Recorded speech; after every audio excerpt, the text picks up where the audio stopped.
Uncle Weezy in the spot, bringing stats like a kingpin. MMA knowledge meets his nephews all lean in. Breaking down fights, cold stat daddy supreme. On just a tip show, he's cooking up a dream.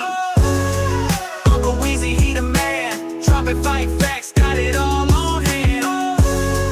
He the stat attack grand. MMA guru, more than just a fan. Wanna know the numbers? Weezy got them cataloged. From the fighters reach down to how many times they dog. Just a tip living, breaking it down slick.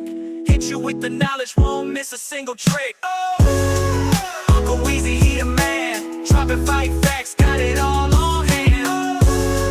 He the stat attack grand. MMA guru, more than just a fan. Those deep predictions, he be making those calls. Getting in the details, opponents feeling small. From jabs to takedowns, got the whole fight ID. Uncle Weezy spitting truth, no lie, keep it G. Blow the horn, blow the horn. Stat Daddy Weezy not showing no scorn. Fight night kingdom, he wearing the crown. Break it down for the peeps, never looking like a clown.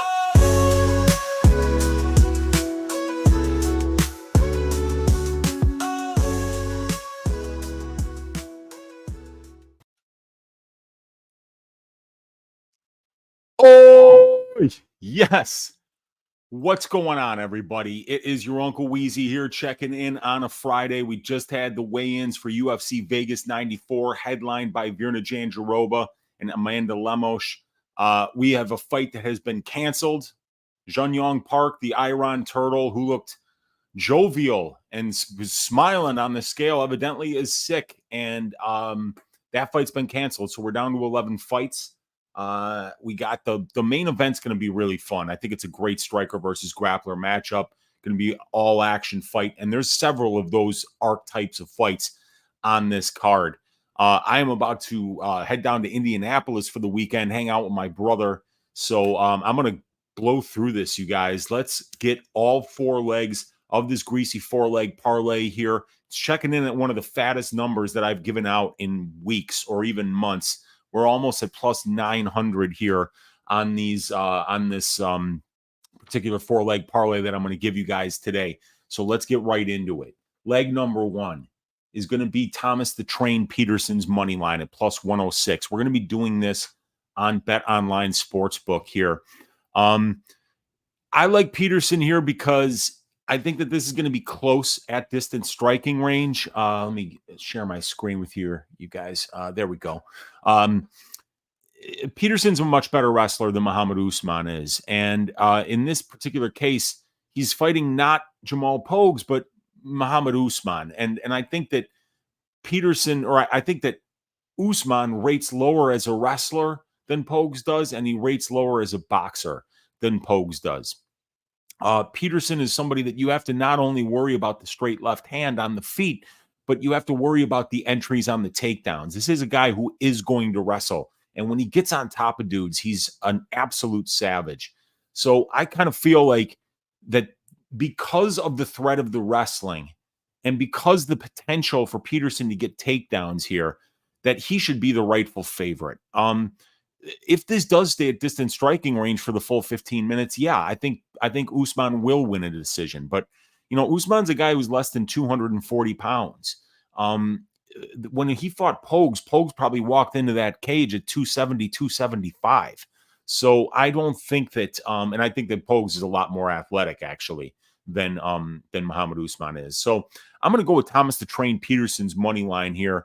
Oh, shit. Let me just, sorry, guys. Didn't realize that was all there. All right. Thomas the Train Peterson's money line on Bet Rivers Sportsbook is a plus 106. Leg number two that we're going to go to here is an underpriced over 1.5 rounds for a bantamweight fight in Kellerer versus Gibson. I don't really see a lot of finishing potential from either one of these guys in this fight. 37-year-old versus 38-year-old. I think if there is a finish in this fight, it just means that one of these guys just showed up for a paycheck and is completely done and completely washed. But, you know, Kellerer has been finished several times in the UFC, but the guys that are finishing him are obviously higher level than Cody Gibson. You know, if you look at Kelleher's fights here, he's getting finished by Umar Nurmagomedov, from Mario Batista, Cody Garbrandt, Montel Jackson, and Marlon Vera.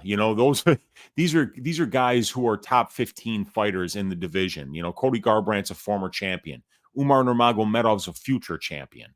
Montel Jackson's an absolute freak, and Marlon Vera's fought for the title. And you look at Cody Gibson. Gibson is a guy who 4 of his 6 fights have went to decision. 5 of his 6 fights at the UFC level have went over 1.5 rounds. The only one was the knockout of Johnny Bedford. So I don't, like I say, I don't really see there being an early finish in this fight. So I'm going to go the over 1.5 rounds here as leg number 2. So we're going to go over 1.5 at minus 195. If you look at the betting model for this one, for that over 1.5, at minus 205, it's still underpriced by 2.5% compared to the benchmark for the division. But at minus 195, it's a little bit better than that, about 3.62. You can see that 8 of 16 Kelleher fights have went over 1.5. That's only 50%. But like I say, Cody Gibson is not Umar Nurmagomedov. Cody Gibson is not Marlon Vera. While there could be a knockout early in this fight, potentially, Kelleher locks up a guillotine, I don't really see it. With a guy like Cody Gibson, he's been subbed 4 times, but in 10 losses, so this is a guy who never has been knocked out in his career. And he's got a 58% finish rate as a pro. So he's not much of a finisher in his own right. So yeah, we're going to go a little bit of an over here to get this leg up to plus 213. Leg number 3 is going to be the most violent fight on the card, most likely. It is going to be the Steve Garcia, Sung Woo Choy fight. I've got Steve Garcia down as Uncle Weezy's ass shaving of the week this week. I think he gets a first-round knockout here. But both of these guys swing hammers. Both of these guys are extremely chinny as well. So I think it just sets up really good as long as these guys don't clinch up and as long as they don't grapple first. I think that they're going to be happy to stand and bang. I think they're going to be happy to go in there and put on a show. This is on the main card. This is the co-main event. Or no, this is now actually the co-main event. And it's that for a reason, you guys. It's going to be a phenomenal fight. I would be very surprised if this went over 1.5 rounds here, the way that Garcia fights and the way that Choy is happy to kind of stand in that pocket and swing as well. But I do think Garcia, being the southpaw, being, I think, the more powerful striker, is going to have the advantage here. Is I think that Choy's a little more comfortable unleashing his offense when he's fighting somebody else that's in the orthodox position, while Garcia is a lot more comfortable fighting orthodox fighters being a southpaw. So yeah, we're going to go the under 1.5 rounds here at minus 195. Let's see here. Under 1.5 minus 195 brings us up to plus 376. And normally I give you guys a fat leg to hedge out on, but there's a leg that I just think is fairly underpriced here. I love main event violence. This is one of the most handsome main events you're ever going to see between Amanda Lemos and Virna Jandiroba. And you got, in Amanda Lemos, you have the hardest hitter in the women's strawweight division. And in Virna Jandiroba, you got a top 3 most dangerous submission grappler. No matter where this fight takes place, whether it's in the center of the cage where Lemos is going to be live for a KO, whether it's in the clinch where Virna Jandiroba might be looking to pull guard, to lock up a flying armbar or roll for a knee bar or something like that, or whether it's on the mat where Virna Jandiroba is just extremely aggressive and diverse with her submission attack. I think we're going to see that this fight finishes in the first 3 rounds. Leg number 4, fight does not start round 4. Plus money here at plus 108 brings this 4-leg parlay up to plus 890 on Bet Rivers Sportsbook. We're swinging for the fences this week, ladies and gentlemen. It's been a rough couple of weeks for here in the Uncle Weezy household with the dog attack, with the dog euthanization, taking a week off of content, powering through the content this week despite the horrible vibes in the house. You know, we miss the dog, all this stuff. But I'm going down to see my brother this weekend. I'm going to kind of let loose a little bit. I'm going to let some of this, you know, pent up emotional hardship that I've got in me out this weekend. And I'm looking to do it on the bookies. I'm looking to do it on the beer that I drink and the weed that I smoke. We're partying this weekend, and part of partying is cashing bets so that we can have a little extra money to go to the bars or the drug dealer with, so that we can have an extremely fun time when we party. You guys, leg number 4, violence in the main. Go to match events and statistics. Fight to start round 4, no, plus 108. That brings us up to plus 890 on Bet Rivers Sportsbook. Let's cash this extra fat parlay. What's going on with you guys in the chat? We got Dick's Insider in the room. Weezy, the Tavares versus Park fight just got canceled. Park was sick. I had a Tavares decision bet that was for sure going to cash. Every bet that I ever had that was canceled was going to cash, Dixon. So I feel your pain. That's how it goes sometimes, man. I've had so many bets that I loved or that I got great CLV on, and then the fight gets canceled. I'm like, no. And you had the Tavares split decision that ends in split. I think it could have been a very close fight. Yeah, we're going to rescue you guys with the Greasy 4-legger plus 890 this week. Let's see what you guys think of it. My guy TH is in the room saying, oi! And we got Useless President saying, what number did you get on a split to Dixon? We got Small But Big is in the room saying, Daddy's home. What's up, G? We got Broke DJ, my guy, in the room saying, hell yeah, baby, I made the live streaming. That song is the shit. I'm going to listen to it. There we go, Broke. Good to see you, man. We got Olajuwon Dream in the room saying, oi. And we got Nigel Lee saying, oi. What's up, gang? What's up, our great uncle? May your bets be wise and your cashes be plenty. Right back at you in Hoke, brother. Good to see you. Small But Big saying, genuine question, is this the worst main event we've ever seen? If not, who? No, man, it's not even close to the worst main event we've ever seen. Obviously, you're not old enough to remember Cynthia Calvillo versus Jessica I. That happened. There have been some stinkers, you guys. I mean, there's definitely been some stinkers. I think this is actually really good matchmaking. It's an Apex card, so you know you're not going to get, you know, your elite level main event, and oftentimes they'll put a women's main event in here. But as far as women's main events go, I think that this is pretty good, man. I think that this is an interesting stylistic matchup that's going to bring a finish one way or another. Garcia, Choy, new co-main. There we go. I love it, dude. And those guys are going to throw down. They're going to be looking for a fight of the night bonus there. Alex Ramirez, the general, taking notes in here. We got Small But Big saying if this were a PFL card, people would say it's awful. I think there's some good fights on this card, man. We got Kyle saying, yo, Unc, if the always handsome Virna had a baby with the crochet boss, Maurice Green, is both eyes crossed? I don't know if that's even a possibility. Can both eyes be crossed? I think for one eye to be crossed, the other one has to be normal. I don't know, man. I am not an optometrist. It is a possibility, though. We'd have to talk to some genetics people. We would have to talk to some people with some intimate knowledge of the eye. On the other side of Peterson, Immaculaton says, yeah, I get it, man. I understand. Muhammad Usman is solid, and he's got some UFC wins here. I don't know how he's going to deal with the wrestling of Peterson. I think that adds a new wrinkle that's going to make Muhammad a little bit more hesitant this time around. Post purposely fattened up to literally 280 and then cut water weight so he could be immovable, and it worked. It worked, man. I mean, I'm telling you, he probably went into that cage over 270, man. Usman's going to be 50 pounds less. Yes, sir. Damn, Tavares versus Park is off. Yes, it is. Yeah, it's a bummer. Kellerer going to get finished here. He has 1 foot out the door of MMA and is focusing more on his DJ career now. Dude is clinging on for dear life, just like his poor Skullet. No Skullet. That's why I'm betting this fight to go over, you guys, is that there's no Skullet on Brian Kelleher. I watched those weigh-ins, no Skullet. He had a neck injury, even though he's probably okay. Like, yeah, he's just trying to get a paycheck. Yeah, but still, in order for him to get finished, right, there's one thing that has to happen. Cody Gibson is the guy that has to finish him.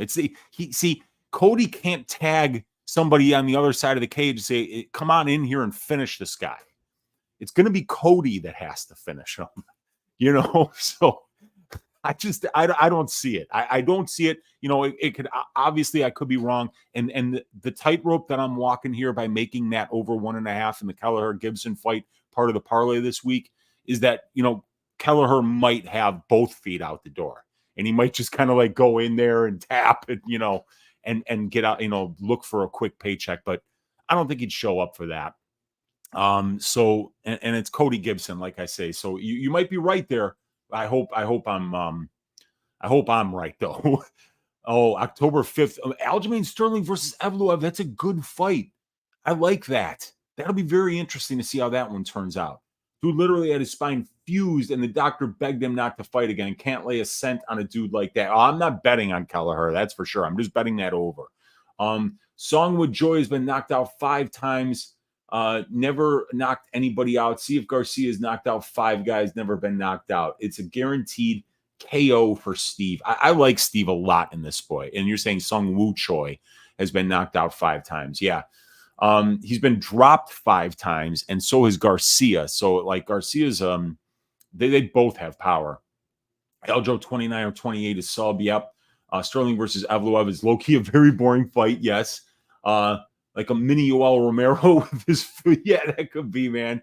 His name is John Silva, but it's so different. Like Lopez is Lopez. I missed it. Who's the ass shaving of the week? It is Steve Mean Machine Garcia to shave the ass of Sungwoo Choi this week. Garcia's shaving ass. That's correct, JP. Let's go. Unk says Glovox.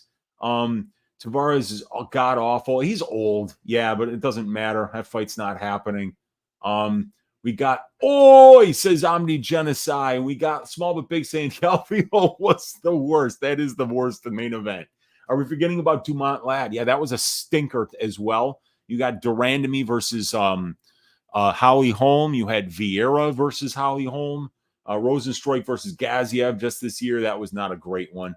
Press the like button, says my guy, the General. Steve Garcia is the ass-shaving guys. That's right. It's guaranteed knockout. Yep. And then Remdog saying, good afternoon, Unc. What do you think about Jun Yong Lee by sub at plus 500? Remdog, let me tell you what I like. Even better, my friend. I like Jun Yong Lee by submission at plus 750, as you can see right here. Look at that one. 750 Jun Yong Lee. That's what I like, Remdog. Go get yourself a Bet Rivers account and bet it at 750. I probably will. I want to swing for the fences in this fight. And what I might do is I might put a quarter unit on Jun Yong Lee to win by submission at plus 750, and then put a quarter unit on Hyder Emil to win in round 3 at plus 1,800. Dude, this guy, Hyder Emil, he is an absolute nightmare. And if you don't get him out of there, he's going to continue crashing the pocket. He's never going to fuck off. He's never going to stop throwing bombs. So I like that look at plus 500. I like it way more, obviously, at plus 750. Go get it at 750, my man. I think, and, you know, by the way, you guys, if you join the Patreon, that's the best year 3. I got it, man. All right. But either way, if you join the Patreon, you get all the fight write-ups every week of every fight on the card.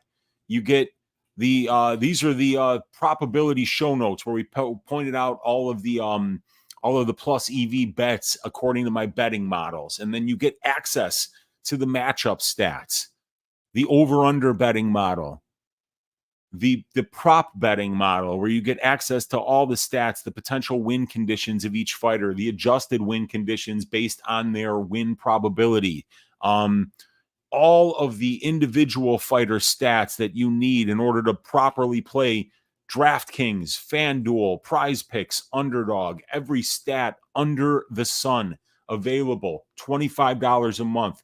Join the Patreon. The link is in the description of the video. Patreon, Dub Club, best way to support my work.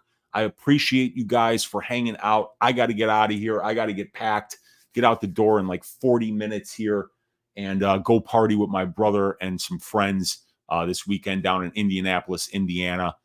Let's stack cashed tickets like flapjacks for UFC Vegas 94. Let's cash this plus 890 Greasy 4-leg parlay for UFC Vegas 94. Enjoy the fights. Let's cash these bets. God bless each and every one of you. And we will see you on Sunday night, 6:15 Central Time, DFS by the Numbers YouTube channel for Stat Diggers. Good night, everybody. Join the Patreon.